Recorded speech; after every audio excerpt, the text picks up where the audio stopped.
Libertad, libertad, libertad. libertad. Muy buenas noches. Muy buenas noches y bienvenidos al Espejo. Hoy tenemos un programa especial y unos invitados especiales. Jorge Luis García Pérez Antúnez y su esposa Iris Tamara Pérez Aguilera, dos titanes de la resistencia interna. Antúnez, que estuvo 17 años preso, salió de la cárcel para seguir luchando sin temor. Se dice fácil, pero yo conozco a más de uno que claudicó y lo entiendo. Antúnez salió y no claudicó. Salió a discutirle las calles al régimen, a dar la batalla en el más difícil de los escenarios y de los terrenos. Cuba tuvo un titán de bronce y tuvo en el mayor general de la Guerra de Independencia, Vicente Aguilera, al León de las Tunas o el León de Santa Rita, como también se le conocía.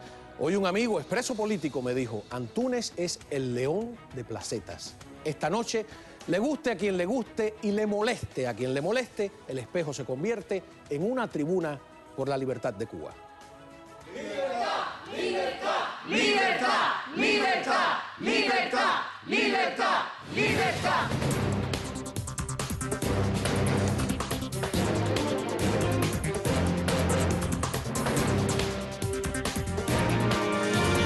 Sin más preámbulos, aquí en el estudio del Espejo, Jorge Luis García Pérez Antúnez e Iris Tamara Pérez Aguilera. Bienvenidos, de verdad. Están en su casa, por favor. Y también tenemos, pues, a la hermana de Antúnez, a Berta, que la hemos visto tantos años dando una dura batalla. Y tenemos a Orlando Gutiérrez del directorio, que ha estado preocupado permanentemente por quienes dentro de Cuba pues se exponen de semejante manera, y les agradezco a los dos que estén aquí. Gracias a ti. Acompañándonos en este día. Un honor de verdad que estés aquí con nosotros. Y bueno, la primera pregunta es, te escuchamos todos los días decir que ni te callas ni te vas de Cuba. ¿A qué vienes al exilio? Bueno, primeramente gracias, Juan Manuel, a ti y a todas las personas que han hecho posible esta oportunidad. Bueno, cuando digo ni me callo ni me voy de Cuba, lo dice todo la palabra, ¿no? Que he decidido no callarme, persistir en la lucha con la que comencé, a favor de la libertad de mi patria, el respeto a los derechos humanos y el cumplimiento de estos derechos que viola el régimen. He venido al exilio no de paseo, no vengo de viajes de placer, vengo a denunciar la dictadura castrista, vengo a aprovechar este pequeño resquicio que ha dado el régimen para llevar la verdad de Cuba a cuanto lugar sea posible. Sé que esta posibilidad forma parte de una maniobra del régimen castrista para tratar de falsear la imagen ante el mundo de que están habiendo ciertas reformas, ciertas aperturas, ciertas flexibilizaciones. ¿Te refieres a permitir que ustedes viajen fuera? Sí, evidentemente nuestra presencia, la presencia de tantos hermanos de la oposición que han logrado salir de Cuba, representa un costo político duro que el régimen tiene que pagar. Porque donde quiera que hemos ido y iremos, denunciaremos los crímenes que comete la dictadura, la falta de derechos y libertades que allí ocurre. Pero el régimen también quiere aprovechar estos viajes para tratar de venderle una imagen al mundo falseada de lo que ocurre en Cuba. Es decir, tratar de aparentar ante el mundo de que en Cuba hay aperturas, de que hay cambios, de que todo está funcionando bien. Algo completamente irreal, algo que no es así. Iris, ¿tú crees que a pesar de que, como dice tu esposo, esto es una jugada, vale la pena aprovecharse de la oportunidad? Porque en un principio me dio la impresión de que ustedes estaban en contra de estos viajes, ¿no? Sí, realmente no estamos en contra de los viajes, porque bueno, es algo que es un derecho de cada persona viajar a un país. Estamos en contra de aquellas personas que van a lucrarse, es obvio, con su dinero, pero bueno, sería una falta de respeto porque se están riendo de nosotros, de ahí de la oposición, de los cubanos. Muchos cubanos que han salido por perseguidos políticos, entre comillas, porque luego van a la isla, no ha pasado un año, y van ahí a reírse de nosotros, de la lucha de nosotros, de lo que nosotros queremos conquistar, que es la libertad de nuestra patria. muchos de ellos han sido activistas que hemos sufrido la represión, que hemos sufrido las celdas, las golpizas, y nos pasan por al lado. Por ejemplo, no hace mucho hubo un activista que fue activista, expreso político, que mientras nos golpeaban a nosotros, se paseaban en un tour prostituyendo a muchachitas, jovencitas, niñas de 15, 16 años en nuestro propio barrio. ¿Tú crees que si se sale es hacer un trabajo concreto, no? Pero a mí me maravilla verlos a ustedes. Yo estuve hoy revisando las imágenes asombrosas de la labor que hacen ustedes ahí. Y hay cosas que me gustaría entender, ¿no? Por ejemplo, quiero ponerles un video donde ustedes están gritando, además el placer que debe ser ese divino, de gritar abajo Fidel, libertad, abajo la dictadura en plena calle, ¿no? Qué maravilla el día que sean, no 10, 15, 20, sino miles y miles de personas. Pero vienen a arrestarlos y ustedes se tiran al piso, ¿no? Voy a poner la imagen y después que me expliquen un poco qué significa esa táctica y por qué lo hacen. Adelante.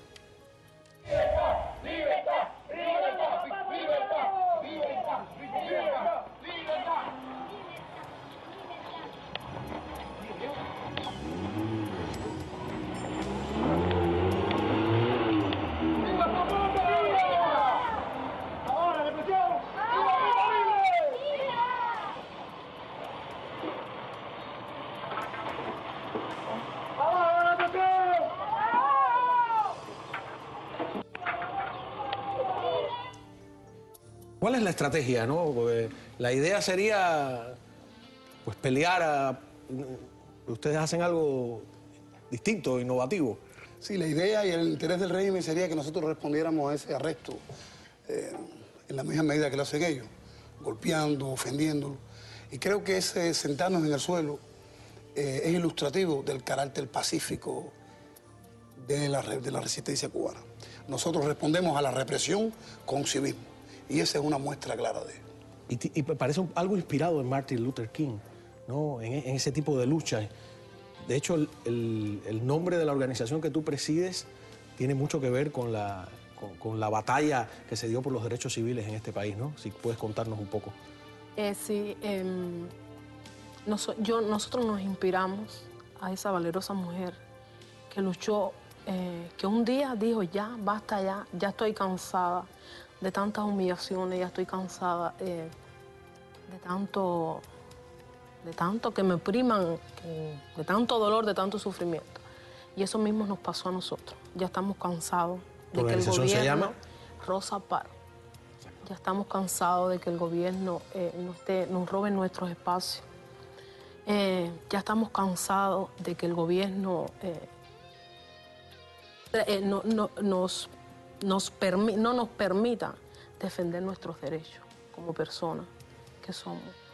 Ya estamos cansados, ya estamos cansados de que una sola persona, un solo hombre, esté torturando a todo un pueblo cubano y solo por un capricho. Y ese cansancio se demuestra en las manifestaciones que ustedes sacan a la calle. Vamos a ver las imágenes de esta valerosa mujer y de sus compañeras de lucha, pues saliendo a la calle a dar una batalla tremenda, de verdad, digna. Miren.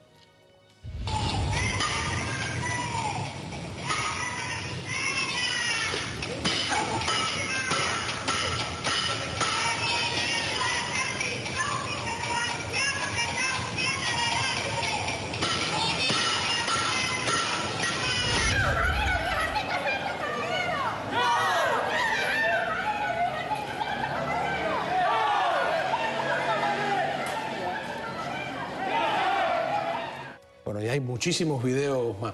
Orlando, tú como pensador político, esta estrategia ha sido también criticada de salir aquí incluso disidentes que dicen que salir a las calles de esta manera aísla, ahuyenta a la población general que no tiene el valor de unirse y que en realidad puede ser contraproducente. ¿Cómo tú lo ves? Yo discrepo de eso. Todos los movimientos de resistencia civil exitosos tienden a pasar por tres etapas. La primera etapa precisamente se llama protesta y persuasión.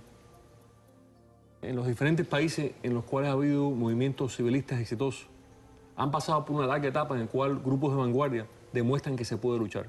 Los 100.000 ciudadanos que en la plaza claman libertad, llegan a ser 100.000 porque los movilizan 1.000, y esos 1.000 los movilizan 100, y esos 100 los movilizan 20. Y cuando uno lee la Revolución Terciopelo en la República Checa, hasta el movimiento de Gandhi, comenzaron con grupos pequeños que encienden el fuego de la resistencia en el resto de la población. Así que lo que ellos están haciendo es digno, es inteligente y es estratégico.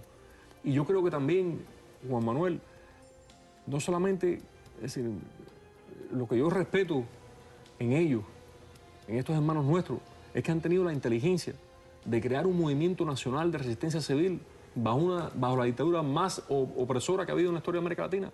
Han logrado desde la base, desde el pueblo, levantar desde dentro de las prisiones. Yo me maravillaba como el presidio político Pedro Luis Guaitel lograban hacer protestas en diferentes prisiones simultáneamente, los presos políticos.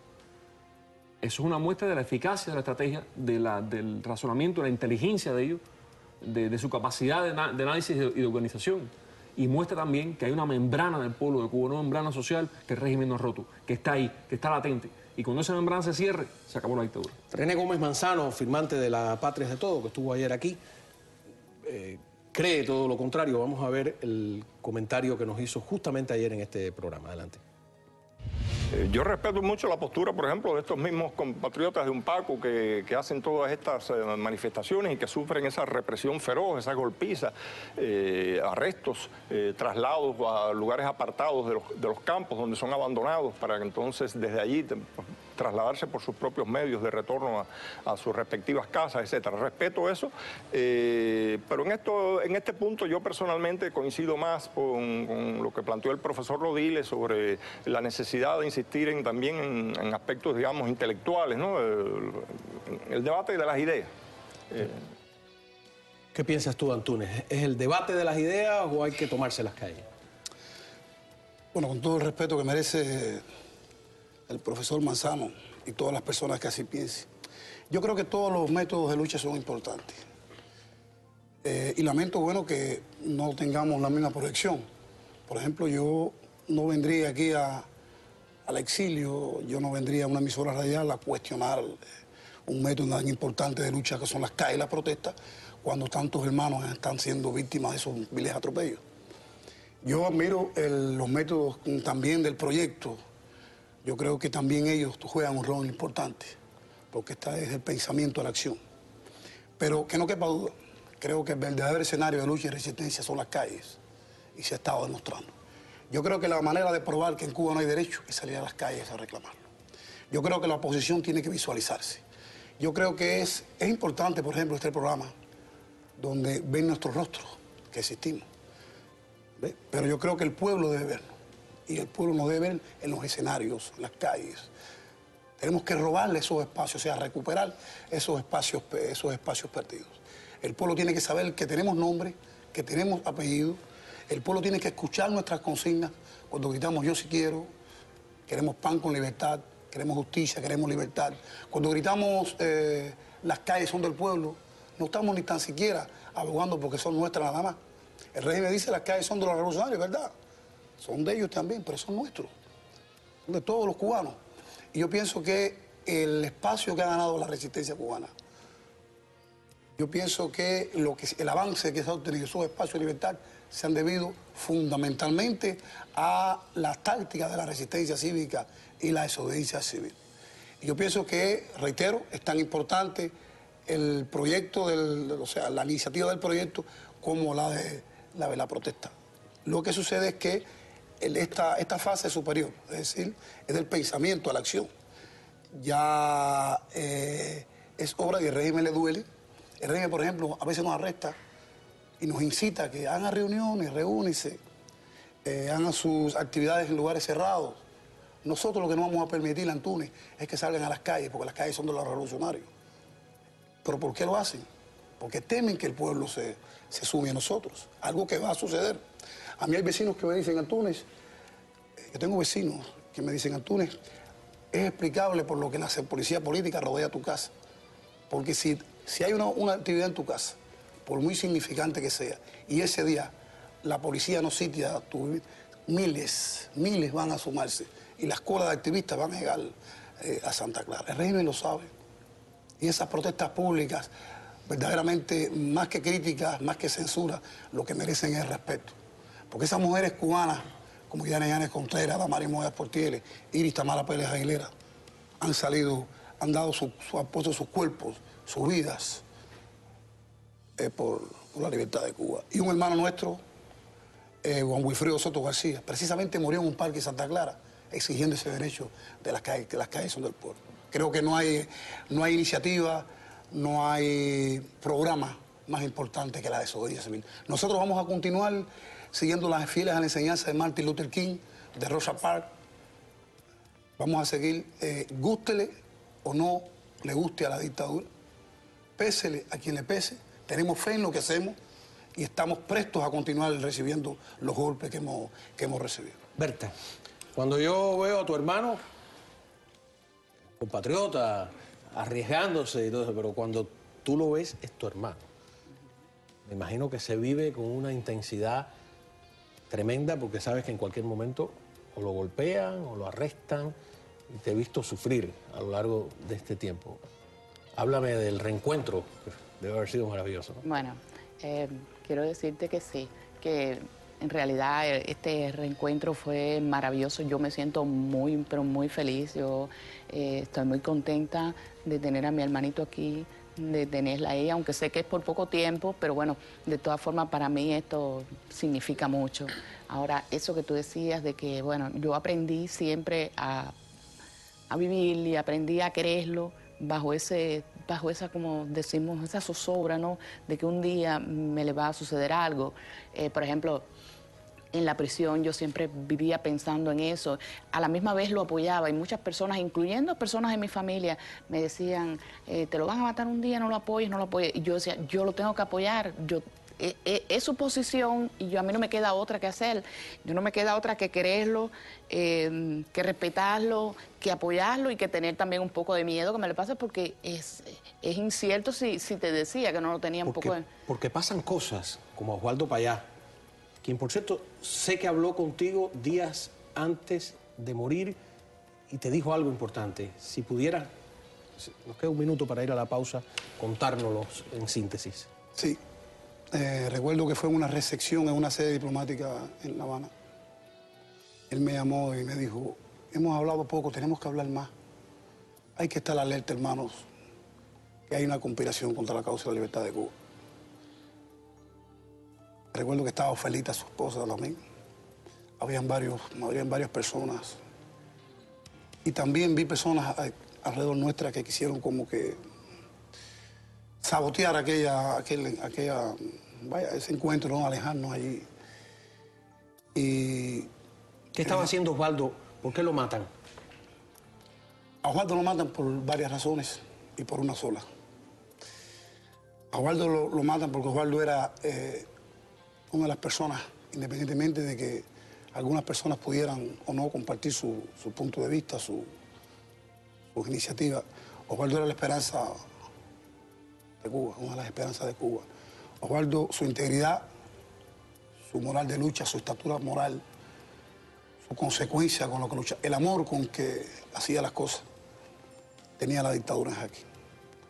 Osvaldo Payá reunía todas y cada una de las características de todo tipo por su integridad. Y descubrió que el cambio era un fraude, ¿verdad? Descubrió que el cambio era un fraude. Vamos a hablar de eso cuando regresemos. Las verdaderas razones de la muerte de Osvaldo Payá con estos hombres que son los protagonistas del cambio. Aquí en El Espejo. No se vaya, por favor, que hay más todavía. ¡Libertad! ¡Libertad! ¡Libertad! ¡Libertad! ¡Libertad! ¡Libertad! ¡Libertad!